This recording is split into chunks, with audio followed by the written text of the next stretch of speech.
They said to me, they said, Brad, the only reason that we're buying this house is because of the lawn gnomes that are in that backyard. And we don't want to buy it otherwise.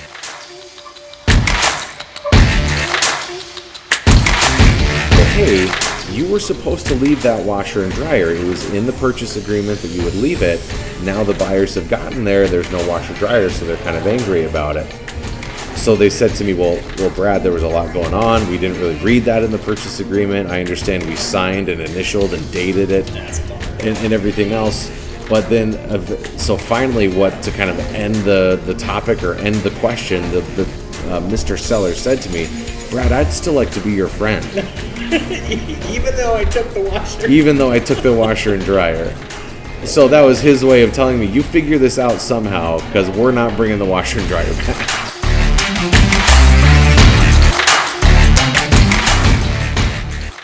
Okay, welcome back. We are on episode 3 here of Nightmare on 123 Main Street. Again, I am Brad Hulse of the 1867 Collective. I am, again, doing this podcast, a little bit of fun, a little bit of education, a little bit of everything, hopefully. We tell stories about nightmare real estate transactions from a real estate agent's perspective. We also tell from lender's perspective, home inspectors, a lot of different perspectives. There's lots of different people involved in a real estate transaction aside from the buyers and sellers. So lots of crazy things that can go on. I am the owner and broker of the 1867 Collective, along with Rachel Rentschler, who you'll see in another episode. We started our company here recently, October 1st, so we're about 6 months now, and here in the Lincoln, Nebraska market, in the Nebraska area. Today, we have Kali Klassen on with us. Say thank you, Kali, for being here. Yes, of course. So grateful to have Kali here. I won't dive too much into who Kali is. I'll let her talk a little bit about that. But Kali is an agent at the 1867 Collective. Very fortunate to have her, and she has a lot of knowledge and expertise and what she does in terms of real estate investments and in terms of first-time home buyers, move-up buyers, and all of the different things. So Kali has a lot of good experience there. But so Kali, you've been in real estate and been doing stuff. I don't even know what to say because you've been doing a lot for a while. Yeah. When did you get into it?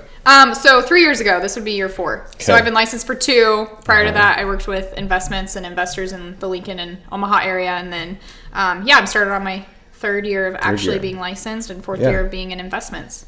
So so prior to that though, you had worked in several other even industries that really were related to real estate too. Oh, sure. What else did you do? When I graduated high school, my mom says, all right, Kali, it's time for you to get a big girl job. And she made me apply to be a teller at a bank. She didn't want me working at a Romano's Pizza. Actually, I don't know if I should say that. I probably should cut that out. I didn't even think about that. It's a quality place. Come on. Yeah. I started in banking right out of high school, and I was in banking for like 6 years, and then took a break from that and sold insurance for a hot second because it's not for me. Right. Right. And then went back into banking and got on the management side. And learned a lot, met an investor in Lincoln, decided that I didn't want to work 8 to 5 anymore and be in a bank and wanted a little bit more flexibility. Joke's on me, there's absolutely no flexibility in real estate.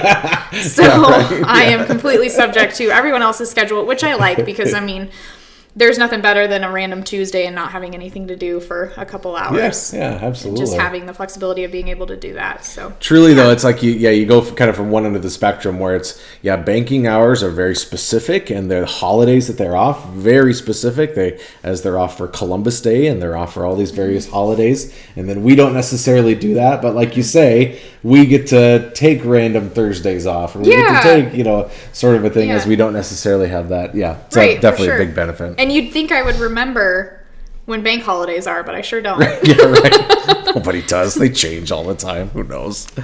Oh, very good. Well, cool. Well, I wanted to, I always love to kind of get people's backgrounds and things aside from real estate.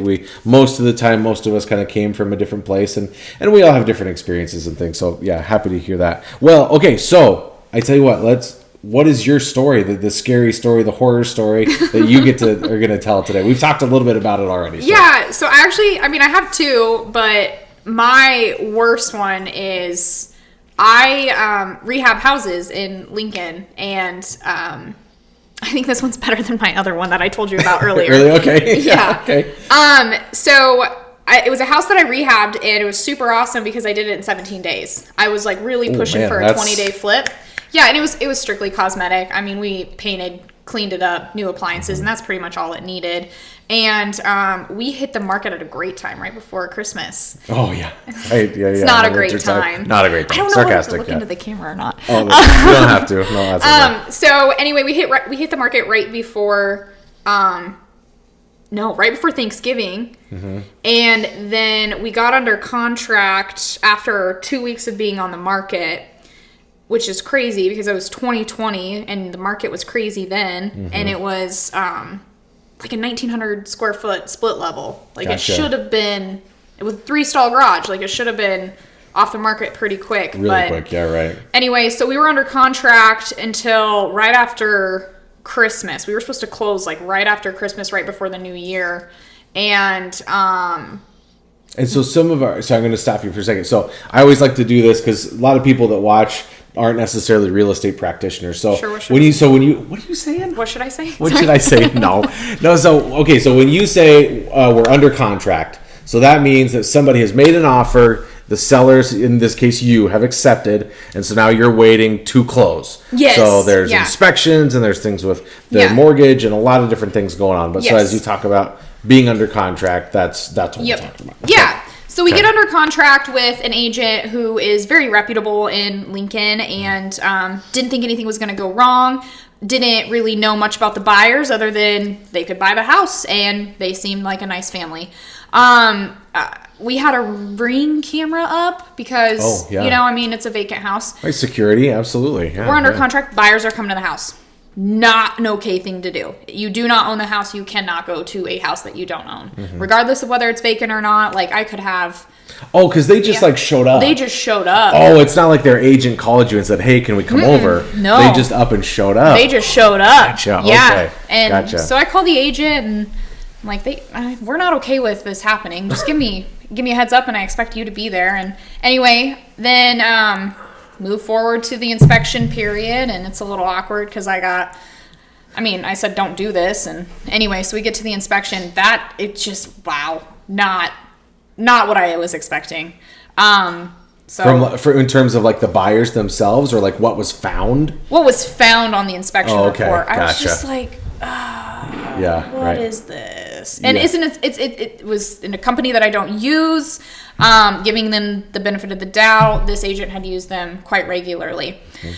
So the inspection didn't go well.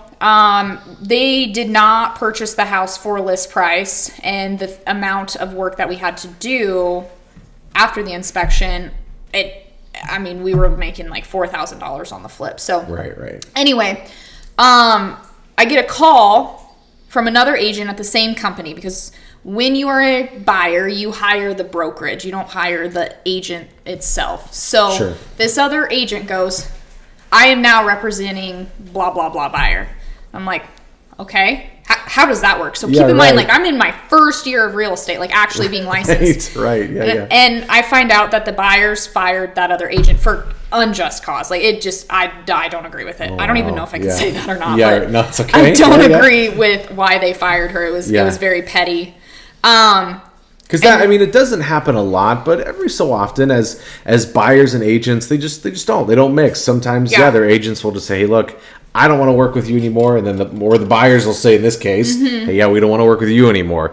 And when you're under contract, that's a hard thing to do. So, anyways, I get that. So and this other agent I had never met before, but she calls me and she goes, "Hey, sister." I'm like, who is this? Right. And to be quite honest, she's one of the very few agents that I've learned the most from in the industry. Like, she was and is a phenomenal woman, and she also got fired by them a couple weeks after. Couple weeks after that, okay. Yeah, and it was because she was a no BS agent, and sure. She anyway, so why they fired her again? It was because she was just challenging them on, I think, cash to close. Oh, okay. So then at this point, there's a lot of drama behind it. Yeah, right. But, and I'm partnered with somebody on rehabs, and I'm calling them all the time because I'm also like the agent that's representing myself and my partner. Right. Yeah. And so I have an emotional stake in it as well as a professional stake. And I'm just like, I don't know what to do. And it ended up, brokers got involved. And I get a call a couple days from close, or you get a call because you were my broker. Right, yeah. Get a call a couple days prior to close that they can't close on time. And I'm like, yes, yeah, right. Done. Get out of here. Get out of the contract. Right. And so we get out of the contract like right before Christmas or right after Christmas. And of course it's stressful because it's not a great time to sell a house. Yeah. People are thinking about, holidays and stuff. Mm-hmm. So we let it sit vacant until after the 1st, and we list on like January 4th for like, I don't know, I think 10 grand more than what we initially had it listed for. Oh, okay. And we ended up being able to make close to 14,000 on the rehab side of it, and it was smooth. Like it was very nice. Way smooth. I mean, everything happens for a reason. But that was probably my biggest nightmare story. These buyers, because I believe it was a husband and wife. So they ended up firing did it get to 3 agents that they actually fired? Because they ended up hiring a completely different agent at a completely different company. Brokerage, a different company. Yeah, later on.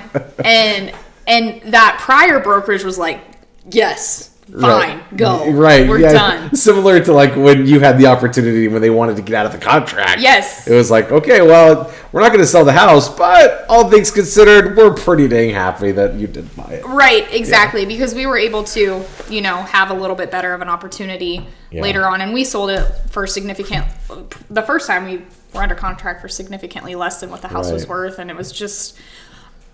I've never been bullied in a transaction again. Yeah, right. I can say that much. Yeah. I learned a lot. Ooh. Yeah, I mean, it is. I mean, and that's how it is, I guess, gosh, we don't want to get too deep, but in life in general, as these things happen, we tend to learn the most from them, right? Mm-hmm. But, I mean, actually kind of a very unique opportunity because you were able to deal with several different agents on the other side, so you could see exactly how they did things, and you could learn from the things they did right, the things they did wrong. Yeah. Right? So, kind of an interesting opportunity there. Yeah. But, yep. And I was able to create a really good relationship with those 3 agents over at that brokerage and got recruited pretty hard. Right, I do remember that. Yeah, absolutely. Steadfast with you. I think that's the right word. That's right. You got it. Yes. Yeah. So. Well, yeah, that's, oh my gosh, yeah, wonderful. Thank you. That's a wonderful story. Yeah, I mean, you never know what's going on inside people's heads and what their motivations are and things like that. And again, I think sometimes you'll see that where agents and their clients will part ways, but usually as it's like, okay, well, I'm also not happy with this agent. Well, also not this one. Also this one. Then you start to think, well, maybe it's not the agent. Mm-hmm. That's the problem. Maybe it's the other way around. Yeah, and it wasn't the house for them either. Like, I think they were just scared that they weren't going to be able to get under contract. Gotcha. And I mean, it was, FHA buyer. Mm-hmm. Market was tough, and they wanted a certain thing in a house, and they only had a certain amount of money. Right. So they were forcing it. Oh, sure. Yeah, no, I get that. So. Yeah, that makes sense. Well, excellent story. And again, able to learn a lot from that, obviously, from that situation. Yes. So that's a good thing as well. Well, that's great. Well, thank you again for being on here on the show with us on Nightmare on 123 Main Street. Always like to give a shout out to you and your business as you're continuing to work with people. So how can people find you? Where can they find you? Social media, all of those things. Okay, so I have a website, KaliKlassen.com. And for all of you Lincoln and Omaha agents, you pronounce my name Kali Klassen, not Kali Klassen. Instagram, Kali Klassen, KaliKlassen. But yeah, I mean, I post a lot on Facebook too, but you can actually get to know me a little bit more if you follow me on Instagram. And I think your Facebook is it Kali Klassen Realtor? Oh yeah, so Kali Klassen Realtor or Kali in the capital city. Oh, there we go. Isn't that fun? That is fun in the capital city. Yeah. Yep. And then my rehab business is Reed Lane Design, which is in the process of getting some social media and some spotlight on my website. So okay, wait, say that one more time. Reed Lane Designs. Reed Lane Designs. That's going to be my rehabs. Cool. Yeah. Very cool, Kaylee. So. Awesome. Well, yeah, so you're able to find Kaylee on there. Again, no BSing about it. Kaylee really has a lot of knowledge and has done a lot of really cool things, and I'm really happy that Kaylee's on my team. So I'm happy to know Kaylee. She gives people not a hard time. That's not the way to say it, but so many people mispronounce Kaylee's name and I included. I always tell the story that as I got to know Kaylee and I wanted to really say her name the right way badly, I struggled. And so I had to put her little name phonetically on a little cheat sheet. So every time I looked at her, it was right there. That was the only way I could say Kaylee's name right. But so yeah, grateful for Kaylee. Thank you very much for being on there. If you have a story that you would like to share with us, please look us up. Nightmare on 123 Main Street we are on YouTube and also on Instagram as Nightmare on 123 Main. So please DM us there or look for us there as well. But otherwise, I think that is good for us today. Thank you, Kaylee. Yeah, of course. We'll see you all next time. Thank you.